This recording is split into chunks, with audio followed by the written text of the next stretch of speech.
I just got back from gencon. Let's talk about it and look at my haul. 1, 2, 3, 4.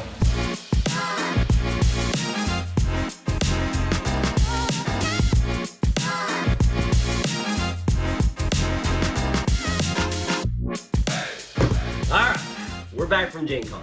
Let's talk about the first thing, get it out of the way. I got the con crud. Thankfully, I've taken a couple of tests this week. It is not the big C, grateful for that. However, all week I have been medicated and felt like garbage. Through work, trying to sleep horribly, but I'm feeling a little better now. But you may hear a little bit of it in my voice, so just bear with me. I've been dealing with it for a whole week now. But that's what's gonna happen when you are around 70,000 plus people for a weekend. Yes, you heard me right. gencon broke the record this year. We got 70,000 plus people there. We previously broke the record at my first gencon in 2019 with around 69,000. They've not released the official final number yet. However, they did say that it is definitely 70,000 plus, which officially breaks the record.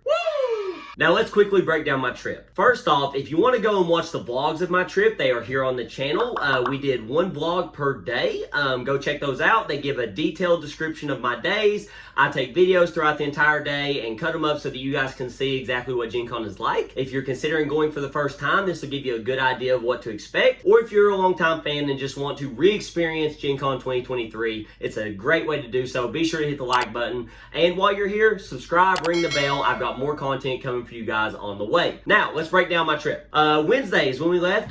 Wednesday is the day before the con officially begins. The con technically runs Thursday to Sunday. Wednesday, we like to get down there a day early for a few reasons. One, we like to go ahead and get checked into our hotel. It is about an 8-hour drive for us. We like to have that day to not be wasted or have to get up at 2 o'clock in the morning to get there on time Thursday and things like that. So we do like to have a nice, easy travel day. Plus, when we get there, we get checked in the hotel and then we go over to the convention center because we get in the will call line. And if you didn't watch my videos, the will call line is always insane. It's always crazy long and you always look at it and you go, oh my God, there's no way I'm standing in this line. This is impossible. However, the line moves very quickly. gencon and their staff is fantastic about understanding the demand of will call. They put plenty of people on it. They are very organized. I have never stood in the gencon will call line longer than about 45 to 50 minutes. I know that sounds long, but when you see the sheer amount of people there, I promise you, it moves quickly. And it's fun. Everybody's there and excited for gencon. It's a fun time. You talk to people. It's not as bad as it seems. This year, we stood in line for about 40 minutes. That is start to finish. That is from the moment we got in line to the moment we got our badges and walked away. So that's what we do. And then also on Wednesday night, gencon and the locals put on an event called the Stink,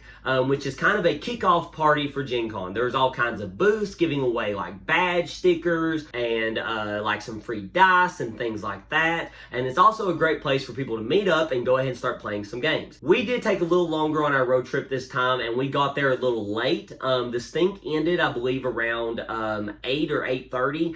We walked in the door about 7:45. They were kind of starting to shut down and everybody had kind of left. It was slow. So that's on us. That's nothing to do with the Stink or anything like that. We were just late. So we didn't get to experience the Stink as much as we would have liked to, but it happened. So we went back that night. I went to the gym. As you'll see in my vlogs, I went to the gym every night. I tried to make sure to get a workout in every single night. I feel like I did a pretty good job of that except for Saturday because of course Saturday was the party, but we'll get to that in a minute. So we go to sleep, get a good night's rest the best we can. We get up Thursday morning because first thing we found out is where we were so late buying our tickets and stuff to the con this year because we weren't sure if we were going to be able to go, we had to go and buy parking that morning. So we got up at 6 o'clock in the morning to get there super early to be one of the first people there to make sure we could get our parking spot for the weekend. We got that, we headed to the convention center and we set up, we ate breakfast, we set up our recording and everything for the Running of the Nerds. The Running of the Nerds was one of my favorite things. It's always one of my favorite parts of gencon, watching people flood in, and I believe my recording of that for my vlog was one of the best moments of the entire thing, just watching 70,000 people funnel into one room. And I have to say, if you watch it, that was one door. Now that's the main door that you saw in my video, so that's where the majority of people went in. But gencon exhibit hall has about, I don't know, 15 different entry points or something like that, between all the doors surrounding it. Maybe not that many, but at least 10. So there's tons of places to enter. So imagine doors like that all over the exhibit hall, all flooding in at the exact same time. And I can only get the video of one door. So just imagine that everywhere. It's insane. It's fantastic. Maybe next year when we go, if we're able to go, I may try to be at the front of that line instead of recording downwards for you. I may try to be like at the front and record backwards or something like that. So that is a possibility, but I love that. Thursday, we get into the exhibit hall. Moving around on Thursday was very difficult. Typically, Saturday is the hardest day because it's the busiest day. I found getting around on Saturday a little easier than Thursday, honestly, because Thursday, people were rushing to get where they wanted to go. The hall had just opened. We basically just had to move in pockets of space. Like, because if you stood in an aisle and tried to walk down aisle to aisle, it was like standing in a line. It was awful. But, however, we were able to get a lot of shopping in on Thursday. That's actually when I did the majority of my shopping. Once we did a lot of our shopping, got it done, we headed to a King of Tokyo tournament. We both got demolished in the first round. However, we were both kind of close to winning. Anyway, played that. It was a good time. And then we headed out from there, got some dinner and stuff like that. And then we headed to the Dice Tower Awards. Typically, the Dice Tower puts on a show every Gen Con, and they do a top 10. This year, they decided to do their Dice Tower Awards live at Gen Con. This is the first time they've done this. The Dice Tower Awards are in their 16th year, and they are one of the more prestigious awards in the entire hobby. So it was really enjoyable to get to watch that live, because I typically watch it, on their YouTube channel and things like that. Lucas even pointed out, because he's not a huge Dice Tower fan, the Dice Tower is one of the things that got me into this hobby. When I was first getting into the hobby, the Dice Tower was the first channel I really found that I watched consistently to learn more about the hobby and get deeper and deeper into it. So pretty much no matter what they did at Gen Con, I was excited. I was happy. Lucas had gone to top 10s in the past with me at Gen Con, but he said this year was his favorite year because it was different. He said the top 10s were enjoyable, they were nice to watch, but for someone like him, he is more of an RPG player, he was like watching this as more of like a formal award show with like some comedy mixed in. He was like, this is something anybody can watch, and he enjoyed it, which was fantastic. After that, I don't want to get into the details, but there was an adult comedy event that night, and I'll just be honest, me and Lucas were kind of disappointed. It was something that we thought was going to be really funny going in, and honestly might have been the highlight of our weekend, but we feel like the way it was constructed was poorly done. Just our personal opinions. A lot of people there seemed to really enjoy themselves. Our primary issues felt like if you weren't in the first 10 rows where you were really a part of the action, it wasn't that interactive as far as the crowd goes. And also, if you were in the back half where we were, there were lines for the alcohol lines that were up and down the aisles that were throughout the entire course of the event. So the entire time you're watching, you have these lines standing 2 feet from you with people talking in them, and the lines never went down. I would have gotten a drink, but I was not standing in that line throughout this entire event to maybe get one drink. So that wasn't worth it. So honestly, that was the one part of the entire weekend that we were disappointed in. The rest of it we were very happy with. However, that was the end of Thursday night. Went back, went to the gym, went to sleep. Alright, so Friday. Friday was an easy day for us. We only had one event. It was one of Lucas's. He decided not to go to it, which is fine. So honestly, we had a very free day. We walked around the exhibit hall all day long. I did interviews both with Hayden from Moonshot Games and with the majority of the Dice Tower crew. That was honestly a highlight for me of the entire weekend. Getting to talk to so many people, these content creators that I watch on a weekly basis, people that I really enjoy and I really want to one day maybe model my content after, as far as obviously I want to do my own thing, but taking things that they do and letting that inspire me to make my own content is something that I really love to do. And the fact that I'm able to meet these people and talk to them and have an enjoyable experience with them was one of the highlights of my weekend. So be sure to go check that out. The other thing we did on Friday is I told myself that the majority of my shopping would be on Thursday, but as you'll hear for the rest of this vlog, I did shopping every single day. Every day I went there, I found something new I wanted. There was not a single day that I didn't buy something and then walk back to the car because I didn't want to carry it all day and put it in the car. It was every single day. But for the rest of the day, we just shopped. We walked around, we enjoyed ourselves, we looked at games, did the interviews. Then when we left that evening, we went and ate. We went and ate at Harry and Izzy's, which is one of the nicer restaurants there. Harry and Izzy always does like a Gen Con burger, like a specific burger for them. We didn't get that this year. We did just eat just whatever we wanted to off the menu.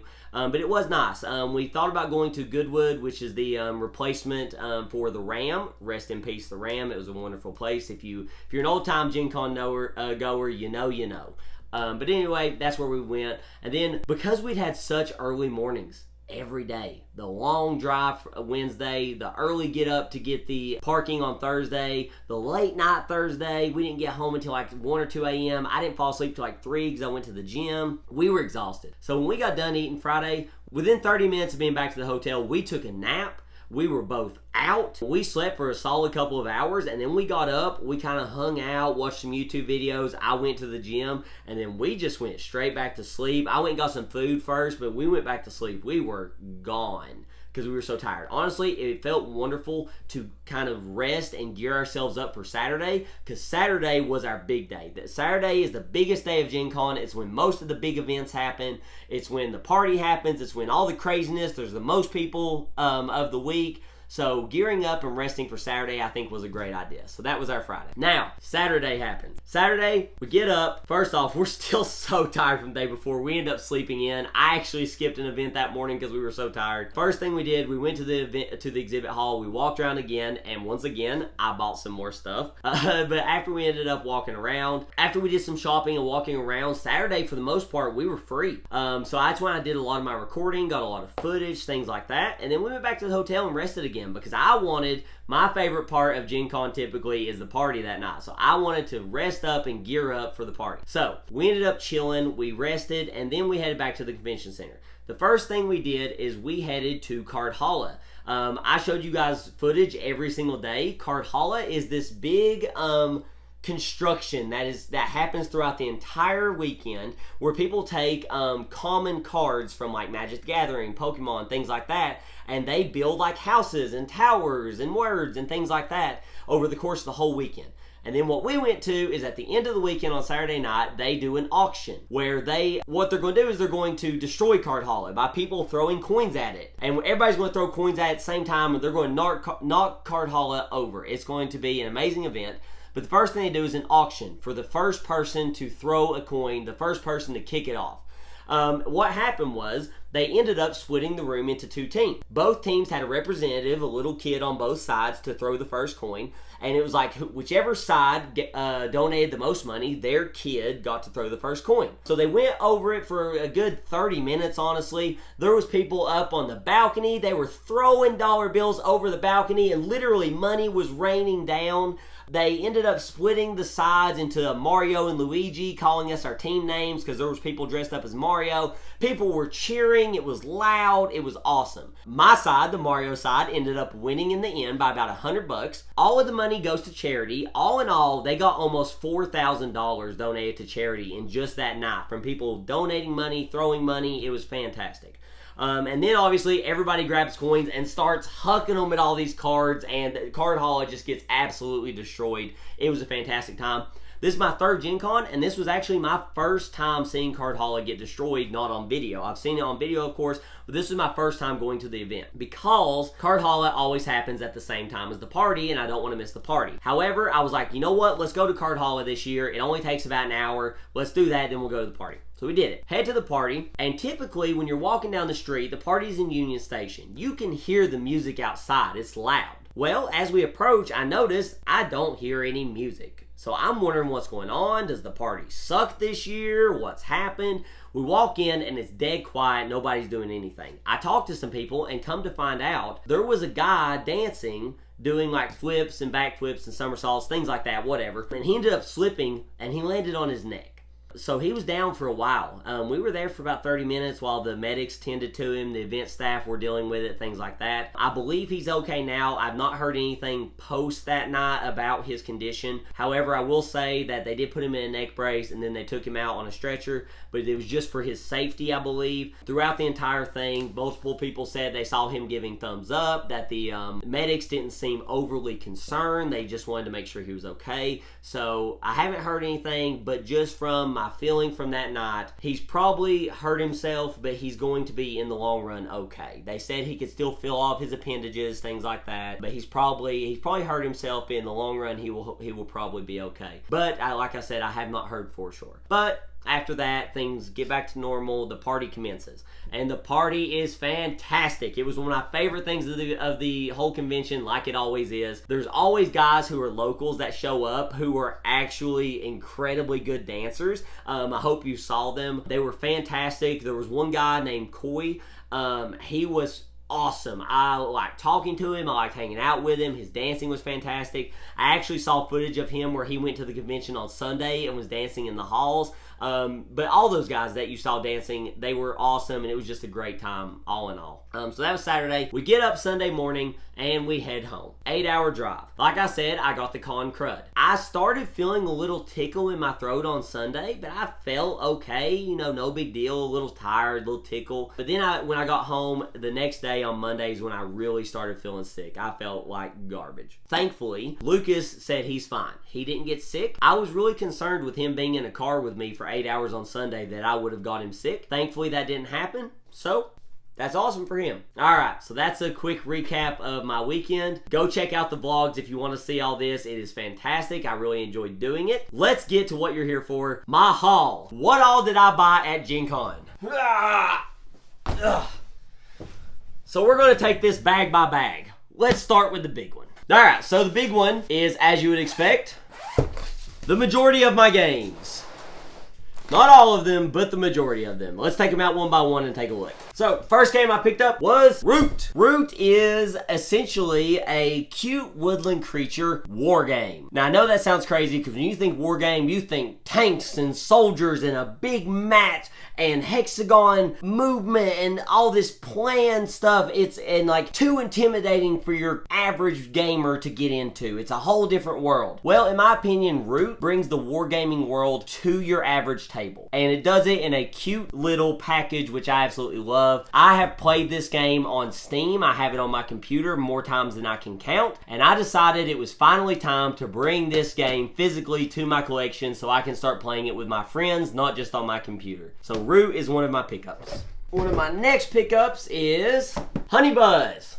So, Honey Buzz is a game that I've been wanting to get a hold of for a while. As you can tell between Root and this, I actually really love the cutesy theme. I love things that have these like cute woodland creatures that are resource management. I'm a very Euro gamer, as you'll see when we get into my collection later. Games like this really just, the theme and the artwork alone are enough to draw me in that it doesn't take a ton for me to go, I want that game. So, Honey Buzz, I'm also a gamer, as you'll see, who likes to have everything for a game. I like the upgraded components. I like the playmats. I like to have everything. So, I bought the deluxe edition with the upgraded components. I did talk to the person working the booth, and they did cut me a deal. Because I literally looked at them and said, I want everything for Honey Buzz. What can you do? They got me everything. They stacked it up in front of me. They got me the game, the deluxe edition. They got me the expansions. They got me upgraded components. They got me everything I possibly need. They shaved a little bit off the final price, and they gave me the Gen Con pin for free. So I ended up getting a great deal on it. So there's Honey Buzz. I can't wait to get this one to the table. My next pickup is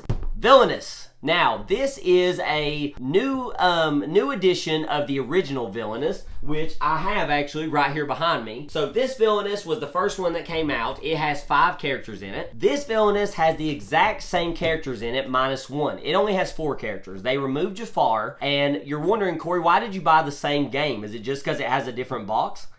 Well, 1, yes, I'm a completionist. I like to have everything. But 2, not just that. They also did some balance changes to this game. There was a couple of characters that they thought were too easy and too hard. They balanced those characters out a bit. They made some of the components nicer, and honestly, I'm just really excited to look at everything, to see what changes they made. I may do a comparison video of these 2 games once I get this one to the table and played, and tell you exactly what I think of the changes, but I'm very excited to continue to fill out my Villainous collection with the new edition of the first game. I do have 2 full shelves of Villainous, both all Star Wars, Marvel, and Disney, and as we get further into my bag here, I think you'll see this is not the only Villainous item I picked up. But there's the original Villainous remastered. Up next, we have, the honkin' game.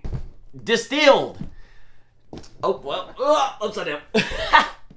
Distilled is another game. The theme and the artwork alone, it draw me in. And the fact that it's a Euro game, And honestly, it just kind of gave me the vibe of like Taverns of Tiefenthal with like a Wingspan feel when I looked at it on the table. And both of those games are my top 10, Wingspan being my favorite game of all time. And once again, I'm a completionist. I did the all-in package. I got the expansions. I got the playmat. I got the upgraded components. I got everything for the game. This is the game I picked up on Saturday. I was not expecting the box to be this big. This is the biggest box I got there. It is a huge game. And then when you factor in all the extra components I got, which we'll get to in another bag, absolutely nuts how much stuff I got from this game. I was not expecting this to be the biggest game I got at the convention, but it was, and I'm excited to play it. This actually might be the game I'm the most excited to get to the table because it's actually the game I think has the most mystery to me. I know the least about this game of all the games I bought, so this is the one that really sucked me in. And a quick story about Gen Con 2021 and the main reason I picked this game up, I learned something. In Gen Con 2021, there was a game called Furnace that came out, which now is one of my favorite games of all time. I walked by Furnace in 2021 30 times, and every time I walked by it, I looked at one of my friends that was with me and I said, man, that game just looks good.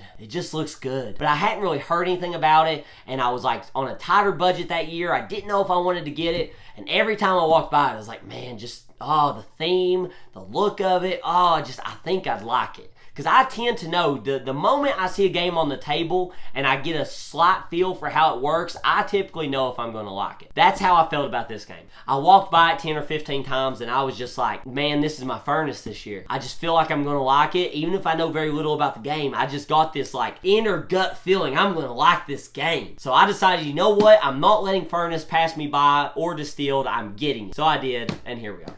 Moving on, we have Flamecraft. The game that seemed to sweep the Dice Tower Awards. It won 3 different Dice Tower Awards this year. It was one of the most anticipated games coming into this year. So I have seen Flamecraft everywhere. Literally, I was on vacation the week before Gen Con. I went to a Post Malone concert, and I stopped at a board game store in Charlotte. And literally, the moment I walked in the door, on a display table for demos, they had Flamecraft sitting there.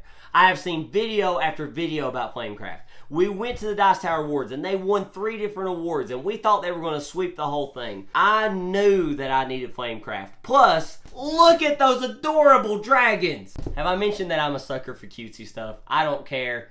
I love the cutesy stuff. And also, this is a card-driven, very Euro-style game. This could end up being, I have a prediction. I feel like every year when I do my top 100, which, just so you guys know, I do a top 100 every January. It will be coming to the channel for the first time this year. I'm excited to show it to you guys. But I feel like every year when I do my top 100, some game that I played in the past year finds their way into my top 10. Wingspan found their way in. Furnace found their way in. A new game each year I feel like just finds their way into my top 10. I have a guess before I ever play any of these games. That could be Flamecraft this year. This is just a prediction. I could be wrong. I might play it and go, yeah, I enjoy it. This is okay. And it might be Distilled. Who knows? But I just have such a strong feeling about this game going forwards. I can't wait to play this game. Alright, last one in this bag. So, one of my favorite games, it is in my top 20 of all time, is Champions of Midgard. So the game I picked up is the sequel game to Champions, which is Reavers of Midgard. Champions of Midgard is a very Amerithrash, fight each other, roll dice, do damage, beat up on monsters, collect warriors type game. Love it. This is a very Euro game, which when I found out that they did a sequel to Champions, but they made it Euro, I was all about it because Euro is my thing. I love the fighting and the dice rolling, but it just doesn't do it for me the way a Euro does. Like, if you're telling me that I have 2 games, you don't tell me the names of them, you just describe them to me. And you tell me this one over here, you roll dice and you fight monsters and you're doing all this like stuff over here. I'm like, okay, yeah, that sounds good. But then over here, you're like, all right, so you go to a spot and you get some wood. And then you use that wood to pay for a guy. And then you use that guy to go get more wood. I know this sounds crazy, but that sounds funner to me. And the reason why is it's a little more strategic. I'm a strategy gamer. The Amerithrashy type games are a little more luck-based, just in the sense that they usually involve dice. They usually involve combat, which could be a little volatile. They usually involve like special powers, which is fun. And for a lot of people, they prefer that very heavily. But for me, being able to take a Euro game and math it and look at it and go, okay, if I do this here and do that there and this here and that there, that causes me to do this here and that gets me 4 of these. That's what I enjoy. Trying to plan 10 turns ahead. Almost like you're playing chess every game. You're trying to predict what other people are going to do. You're trying to predict what's going to happen. You're trying to math out what you need and how you're going to do it. That's what I enjoy, which is why I tend to lean more Eurogame. So I'm excited to get this to the table. And with that being said, at that same booth, which is Gray Fox Games, I got blanked there for a second, which, shout out to Gray Fox, because they did have Last Light, which was Roy Cannaday's game there, which was super cool. That's all I heard about while I was there. Anyway, I did pick up 2 other things. One, I picked up the playmat for Reavers of Midgard. I love playmats. I'm a playmat guy. Like I said, I get everything for every game that I possibly can. So I picked this up as well. On top of that, while I was there, I picked up the playmat for Champions of Midgard. So now I have the playmat for both games. They are huge. I love them. They're beautiful. The art is great. So now I got the playmats for both of those games. And that does it for the big bag. The big bag is empty. Let's move on. Next bag. Let's jump into it. Oh, this is going to be a little harder for me to go through because it's so much like small stuff. All right. Oh, I almost have to sort it as I bring it out. First thing in here, because this is a lot of my extras. First, we have our 2 expansions for Honey Buzz. Like I said, I got everything for the games, so here's my 2 expansions for Honey Buzz. Next, all of this here. I got to drag these out one at a time because there's so much of it. Oh, it keeps coming. There's so many. So, these are all of my extras for Distilled. Like I said, I bought everything. I have metal coins. I have metal resource cubes. I have miniatures. I have coasters. I have a mini expansion, which is cards. I have a full expansion. I have a playmat. I got everything for Distilled, and honestly, I got it at a pretty good deal. So there's everything for Distilled. Moving on. Now we get into some more games. First off, when I bought everything from Ravensburger, all of my villainous stuff, they gave me a Disney Villains card game just for free. It was a bonus for buying all my games. So I'll be honest, I know very little about this game, but I'm not going to turn down a free game. I'll play it, see how it is. Maybe I'll like it, maybe I won't. Who knows? But it was a free game. And it's Disney and it's villains. It fits the theme. I'm excited to have it. Next. So one of my new favorite games from this year, which also could potentially crack the top 10, is a party game called Ready, Set, Bet. It is a horse racing game. It is a horse betting game. I love it. It is fantastic. I like to run the game. If you know anything about the game, I like to play the game less than I like to run it. I love to run the game. But with that being said, I have a newfound love for that theme. So I got Long Shot the Dice Game. This is a horse racing game where basically you just roll dice and you race horses, and it's fantastic and it has great reviews. I have seen tons of reviews for this game. I knew I wanted to get this game the moment I saw it because of my love for Ready, Set, Bet. This could be an awesome game to play the same night as Ready, Set, Bet, where you just have a whole horse racing themed night. I think that's going to be fun, so I'm excited to get this to the table. Now,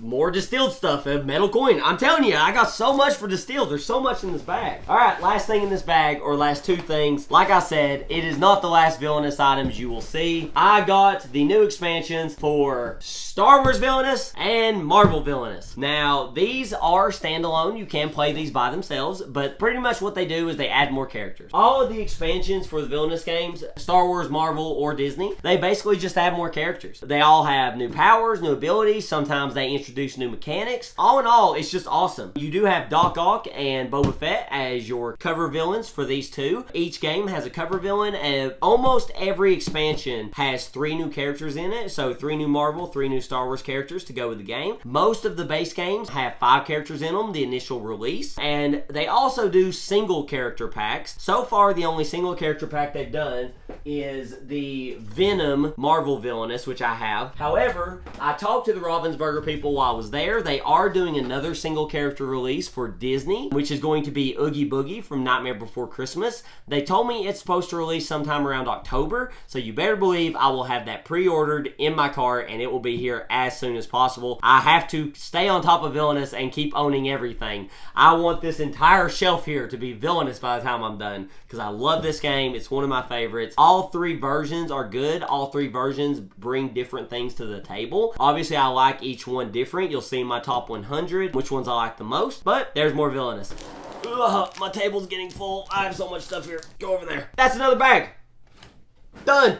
Last bag. Let's do it. Alright, first thing in here, and the biggest thing in here. So, backstory. Takedo is a fantastic game. I have played Takedo dozens of times. Whether it be on the mobile app, whether it be on my computer, or whether it be a copy in person that is someone else's, or I've gone to a board game cafe and played it. I really enjoyed Takedo, and this year I also introduced my wife to Takedo, and she really enjoyed it as well. So, when I got to Gen Con, I knew that Takedo Duo was coming out, which is a 2-player version of it. And I was pumped, because that is a fantastic game for me and my wife to play. I was super excited about it. Got there, Takedo Duo was not available at Gen Con. It has not yet officially released. A lot of the times this happens, I don't know for sure on this one, so don't hold me to it. A lot of the times what happens is companies try to get a game out in time for Gen Con, and sometimes there's delays and they don't get it out in time, or sometimes they just want to demo it Gen Con because they know it's coming out around Christmas time, things like that. I don't know what happened here. I just know I've heard those things in the past from both other people and publishers, things like that. So I was not able to get to Takedo Duo. But I still had an itch that needed scratched, and I scratched a pretty big itch here. Because I ended up buying, for quite the bit of monies, the deluxe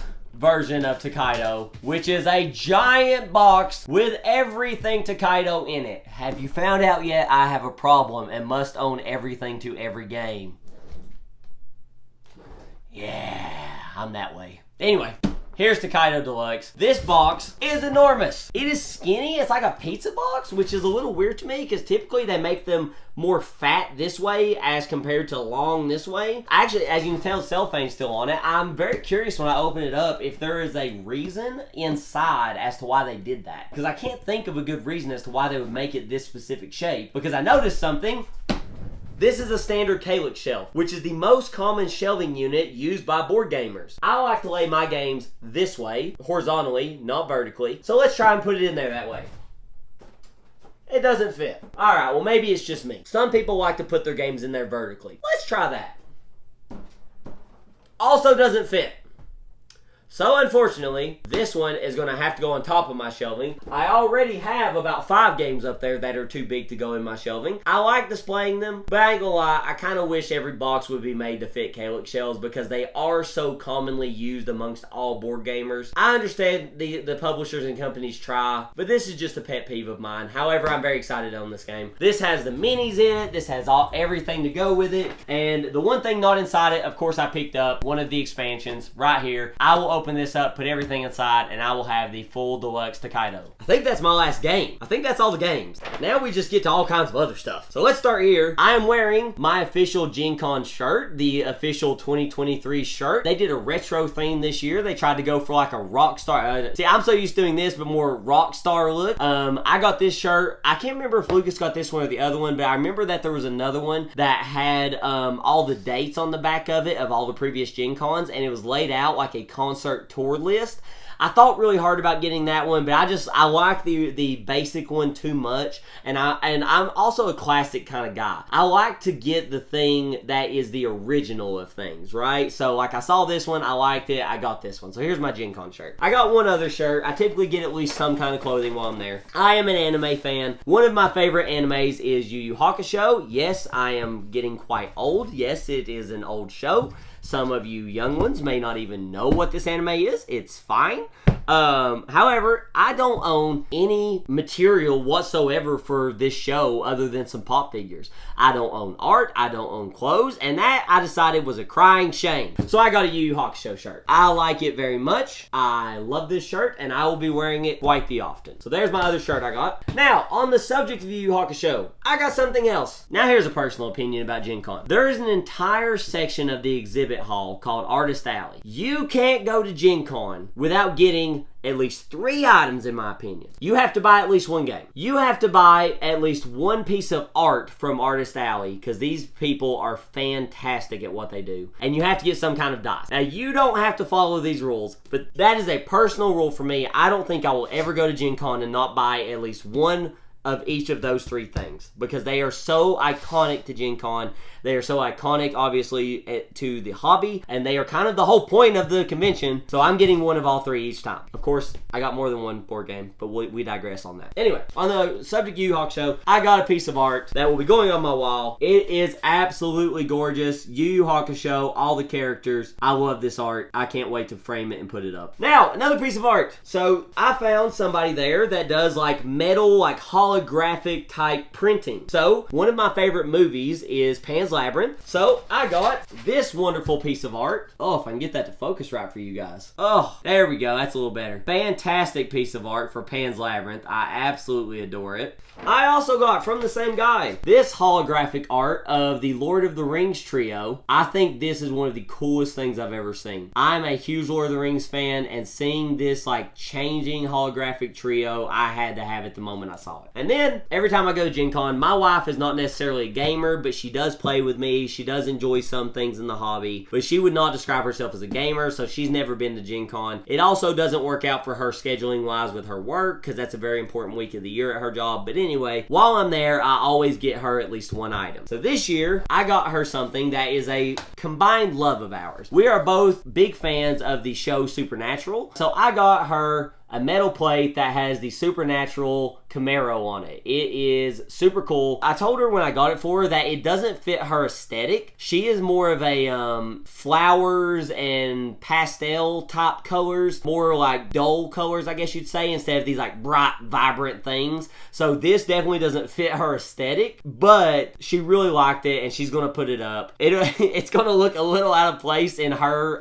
reading room, honestly, if that's where she decides to put it. But it's really cool and she really liked it and I really liked it, and it's something we share, and the moment I saw it I knew she would think it was cool. And plus, you don't want this one to look all cutesy because that show is not a cutesy show, so I think the aesthetic of it fits the show really well. But like I said, she liked it. Couple more things in here. So I have my character sheet from our D&D game we played. I talked a little bit about that in my vlog. It was a very fun game. I kept my character sheet, so I have that in here. Something else. So if you saw my vlog on Friday, I went around and interviewed all of the guys from Hayden from Moonshot Games, from the Dice Tower, all those guys, and I had them sign a Wingspan playmat. Very happy with this. So Wingspan is my favorite game of all time. I actually already own these playmats, but when I was there, I knew I wanted to have them sign something. So I went over to the place that was selling the Stonemaier game stuff, and I bought these playmats for like 10 or 15 bucks or whatever it was, just to have something that I would care about to have everyone sign. I haven't yet decided if I'm going to put this into my actual game and replace the playmats I have in there,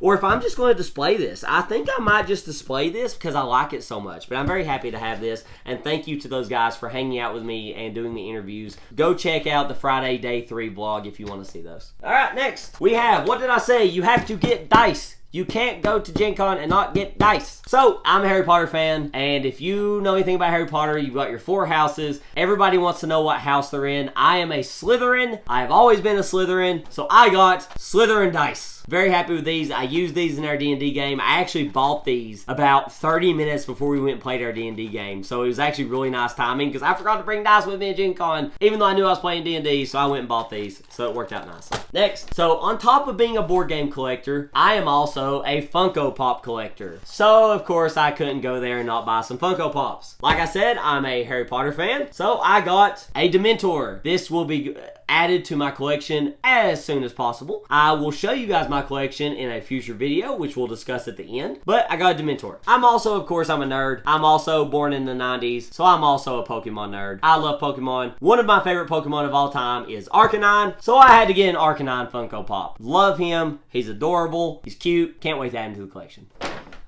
Bag's almost empty, I swear. Next, we have my upgraded components for Reavers of Midgard. Like I said, I have to own everything, so here's my upgraded components for it. Next, I have promos. I have a promo character for King of Tokyo, and I have a promo card for Flamecraft. So I can't wait to add these to my base games. I always leave Gen Con with some promos, of course. Now next, we talked about this a little bit earlier. I credit 3 things for getting me into this hobby. I'm very basic. The game that got me into this hobby was Catan. Like it did so many others. I fell in love with Catan the first time I played it, and from there I never looked back. I immediately needed to know more about this hobby. The next thing that got me into it was the Dice Tower. That was the first channel I found, because if you look above board games online, it's probably going to be the first channel you find. They're huge, they're a major influence on the hobby, and they are fantastic. So that was the second thing. The third thing, just like many others, and if you know, you know, it was Will Wheaton's Tabletop. One of the best shows on the internet, especially for our hobby. It was fantastic. Well, I found a guy that was selling custom coins and bag of Tabletop. So this bag, it has the Tabletop logo on the front, and it has metal coins that have the Tabletop logo on them and meeples on them, and they are incredibly cool. I will use these in D&D campaigns, and I may add them to some of my board games as currency. I bought 2 sets just to have extra. I'm very happy to have these. As soon as I saw them, I bought them. He didn't have to say a word. I saw the Tabletop logo, and I was like, I don't care what it is, I'm buying it. I don't have anything Tabletop, which, again, is a shame. I'm still adding so much to my collection and my nerd stuff that there are so many of my likes that I still need to add things. So I'm very happy to finally have something Tabletop. An absolute classic in our hobby. We're so close to being done. There's only a couple things left. Next, I of course have my gencon program book. I will add this to my collection. You should always keep your program book. It is a nice little souvenir. It has all your information about the convention, about all the exhibitors and the publishers. It's awesome. And the artwork on each of these is always done by a local artist. They're always fantastic. The art's wonderful. Kept my coupon book. Every year, Gen Con releases a coupon book. It has all kinds of stuff in it to get you discounts at all the exhibitors. Sometimes there's even things for free stuff in here. You just rip out the coupon, take it to the booth, you get free stuff. Sometimes it says things like spend $50 on a game, you get something free, or if you spend $100, get 20% off, things like that. And some of it's also just promotion, which is perfectly fine. You also get some coupons to some of the, not the food trucks, but some of the permanent food stands outside. So be sure to pick up your coupon book anytime you go to Gen Con. There's the will call booth, and right beside the will call booth, there's always a booth to pick up your coupon book. The wait in it is always less than like 5 minutes, because literally it's just people walking by being handed coupon books. Boom, boom, boom, boom. You also get a free tote bag, so you get a coupon book and a tote bag. If you ever go to Gen Con, be sure to go through that line. It takes you 5 minutes. You get a coupon book and a tote bag. It's wonderful. All right, so I went to Hot Box Pizza, of course, which is one of the staples of Gen Con. You always get a souvenir cup when you get their walking sticks, which is their breadsticks, essentially. So this is my third Hot Box Pizza cup. I think I have red, green, and blue now, so I'll just add this to collection. Just a couple of small things. I got a little HP Lovecraft sticker as a promo from a booth, which was super cool. Another collectible that I get every year. In your coupon book, there is always a coupon to Crystal Castle. They are a dice company, and they do the official Gen Con dice. So it's just a D6 that says Gen Con 2023 on one side, and then has Crystal Castle, the designer, on the other side. It's just a souvenir dice. I get one every single Gen Con, and you should too. Literally all you have to do to get it is tear out your coupon, go to the Crystal Castle booth, give it to them, and they'll give you a free die. You don't have to make any purchase, but it just gets you a free souvenir dice, and they also have other incredible dice if you want to buy them. I believe that's actually where I got my Slytherin dice as well, so be sure to check them out and get your free die. Alright, my last promo. So we all know, especially if you watch my vlogs or if you've kept up with Gen Con at all, the insanity that was the Disney Lorcana release. People waiting 16 hours in line to get this game. Buying it, I don't even know what the final price was. I think it was like $40 or something like that, 40 or $50. Immediately posting it on eBay for $300 or something like that, or more. It was absolutely insane. So, I think this is hilarious in my opinion. For buying my Ravensburger stuff, all my villainous stuff, they gave me a free Disney Lorcana promo card. It is a Three Musketeer Disney. It has the Gen Con 2023 logo at the bottom. So it is a special edition that you'll never be able to get again except for at Gen Con, presumably. I would assume so. So, I don't know how many of these were made. 1,000, 10,000, I have no clue. But this Lorcana thing is so insane. The moment I got home, I sleeved this thing. I have a little safe in the house. I'm going to put it in my safe and just leave it there. I don't have Lorcana. I have no use for this. But next year, around Gen Con time, I will pull up this card online and see if it's worth anything. If I can sell one card for $30, I turned a heck of a profit. Who knows? Maybe this in 10 years will be the new Magic the Gathering Black Lotus. And if I take care of it, it will be perfect. I doubt it. I just think it's cute. I think it's funny. I'm just going to throw it in my safe and see what happens. Like I said, I have no use for it, so it ain't going to hurt nothing. But I got a Disney World on a card. So we'll see what happens. All right. Last thing in the bag. Another bag. What's in the bag? So, something I have. First off, let's pull these out. Let's talk about these first. I have these little pins. These are the pins that are from the Catan event that they do. Go check out the vlog for that. Essentially, you get to collect little Catan pins. I have my previous year's Catan pins on my big carrying bag. These will get added, as well as I got an Inspector Gadget pin. Cute story behind this. There was a guy cosplaying as Inspector Gadget, and he was walking around giving away these pins, and it just says Official Deputy of Inspector Gadget. I thought it was too cute not to keep, so I have to add this to my bag as well. Last thing, GenCon is famous for their push pins. There is always a giant thing going on every year where people buy and trade pins from previous years. I always try to pick up the pins that I want. I love them. So here's my haul.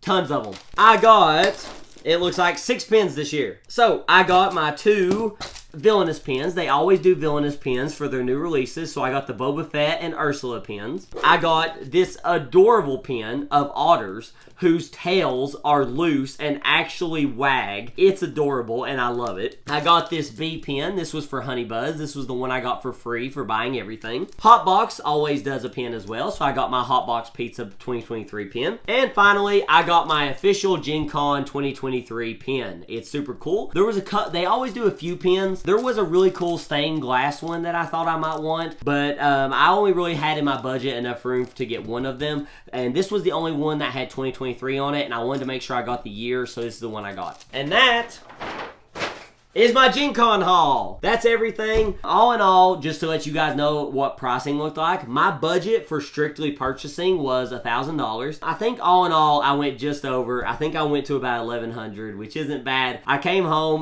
My wife, she asked me how much I spent. She knew what my budget was. As soon as she asked me what I spent, I was like, well, my budget was $1,000. And she looked at me and she's like, but what did you spend? And she was expecting me, I think, to say like $1,500. I said $1,100, and I could see kind of a sigh of relief where she literally said, she's like, oh, okay, that's not bad. Because I think she fully expected me to go over, but I was good this time. I just went slightly over. And I'll tell you what I went over. I went over on Distilled. It was my final purchase of the weekend. That was my final thing. So yeah, that was my GenCon haul. I had a great time. To let you guys know what's coming in the future. My next video you see will be a video showing you my game room. Showing you all of my games, my Funko Pop collection, my pin board where I keep all my pins from previous conventions, and just everything I have in here. I'm really proud of my game room, all of my decorations. So that will be my next video, will be a tour of my game room. So be sure to look out for that. Subscribe, ring that bell down below so you get alerted when I post new videos. But I'm excited. Thank you guys for supporting my channel. It's growing fast and I'm having a great time making these videos. Thank you for watching. Bye-bye!